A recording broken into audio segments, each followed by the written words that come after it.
Well, hi there people, Charlie Tango 1 coming at you with a different video.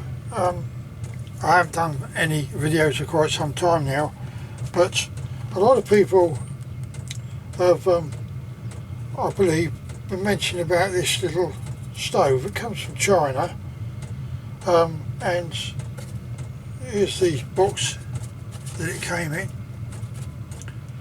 and you can see what it's called, a G41, and in brackets 43. So comes in its own little bag, a nice little bag that it comes in, and you get a few accessories, a spare jet in here, a little fuel bottle, and a little funnel.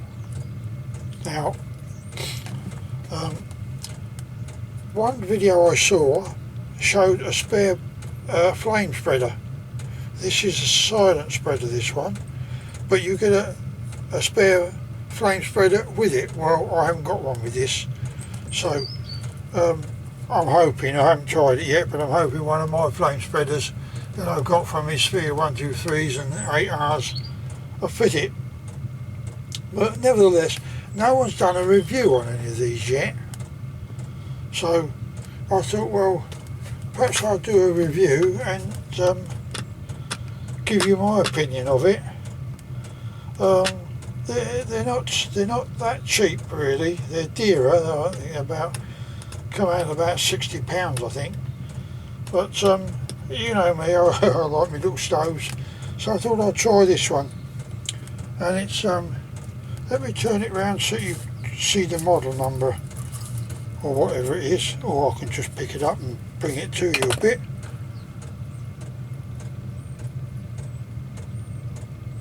There it is there.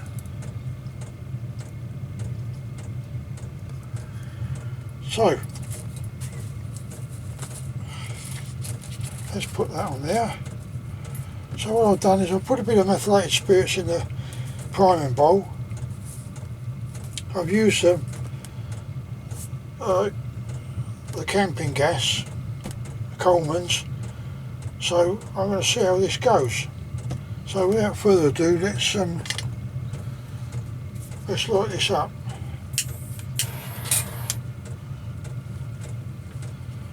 There we go, I should do that. She's a glowing. That little ticking you can hear in the background is my Chinese night eater, which I've got in my shed. I bought them last year because it's getting a little bit too cold in here and I've got too many tools in here to go rusty. So I thought, well, no, I'll do that. So I managed to get that before the cold weather crept in, and I did get a bit of condensation on my old sewing machine.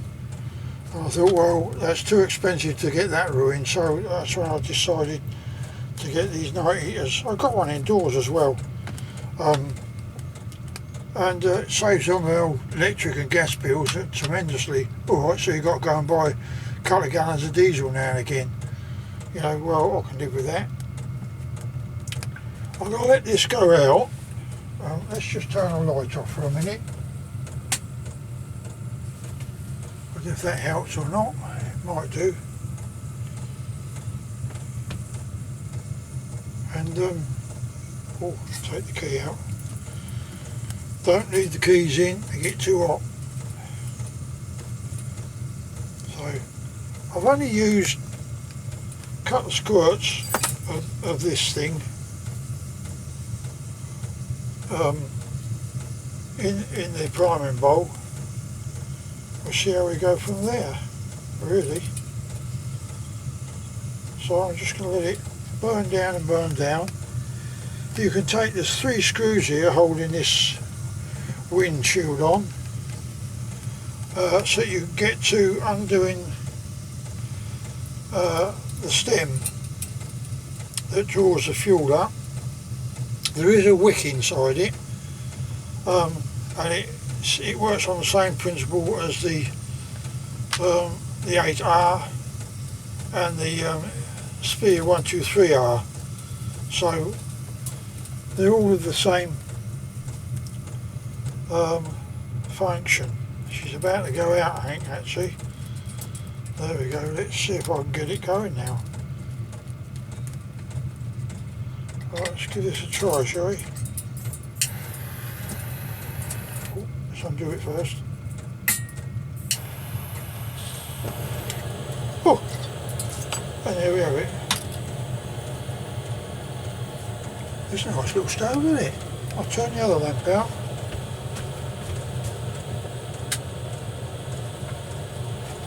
Oh yeah, that's a nice little stove there. Oh, heat coming off of that.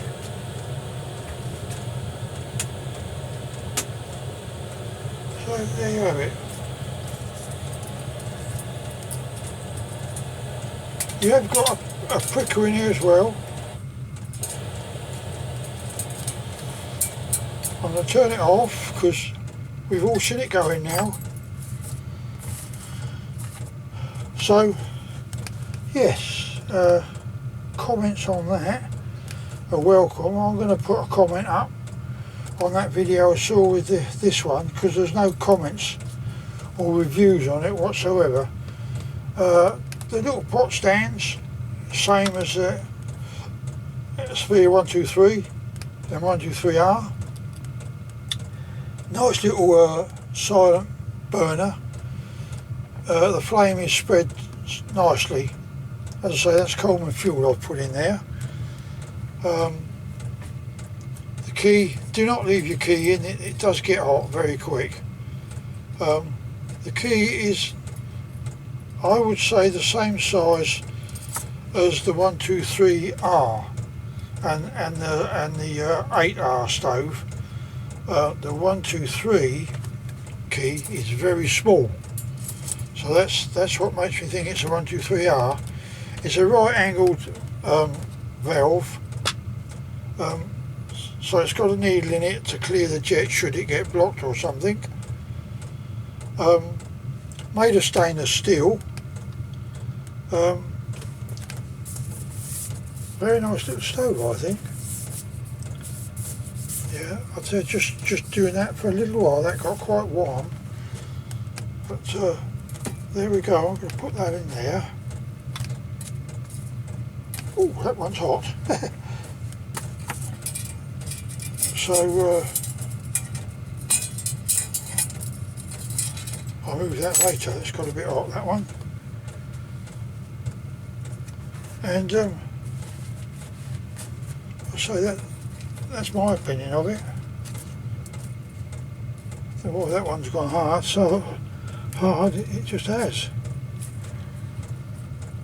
There we are, let's fold it out. I'm going to leave that there to cool down.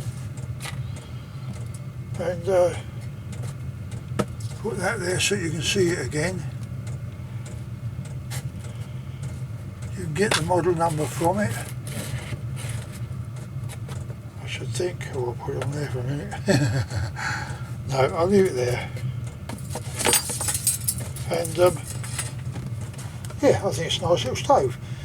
A little bit expensive, I thought, but then the little Sphere 123s and that, the ones I've got there, I won't part with the 123s. I've got a couple of them because they're, what they call them,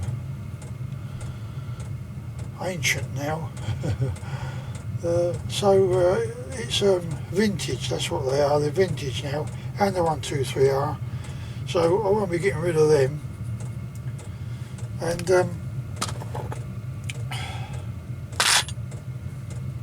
there you have it. I don't think there's any more to say on that little baby, but yes, I would, if someone wants to buy one, I would recommend it.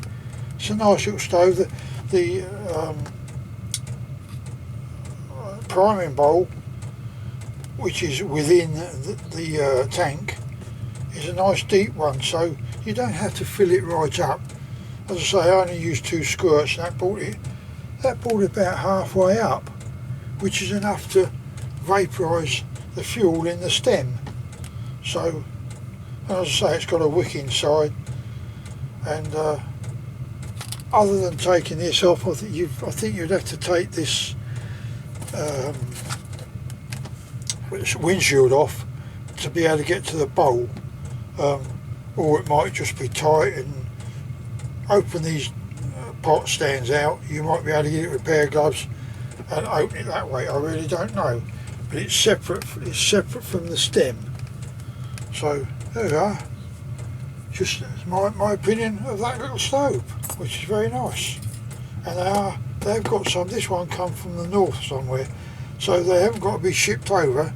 There is a stockist over here somewhere, and that's taken about a week or so to come. But nice little stove. And on that note, I'll bid you farewell, and thanks for looking. Bye for now.